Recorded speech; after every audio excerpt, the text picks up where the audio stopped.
biya kamal ka tungne internas kajan gwasame bana wona me bana jalat ka tungnas anona ban lat gwasame on mu tek tek shi on mu bumbo baje kwen biya tini ka tete biya ka kule loch ke biya man nog yena mi a bi gore a mi ba bi gore ba mi sha bi gore sha mi da bi gore da baje kwen ba kule ben ka loyne ka tete ping gwasame cha lat na gwasame Ethiopia pan cheteke dash mi dida long mi shudwel yok ka ta badak ka tok tiang chang bakel ka pai wel ron kina daro di jandang ro dongwan be nyoko kwen yok Ethiopia pan cheteke dash mi dida long mi shudwel yok ka ta badak ka tok tiang ka chang bakel ka pai wel ron kina daro di jandang ro dongwan a jom ba laspin ki esquek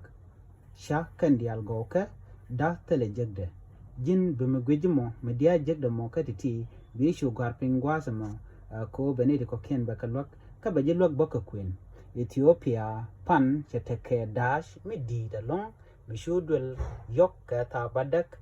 ka tok tiang changa bakel ka pai wel ron kina daro wide jandang ro wan gorno jin binam bijangach a jom ba laspin ki esquek shakan dial goke daktele jegde bi shugor no bi nyuak nasan ko ken bana nyogo jega medadien ya temal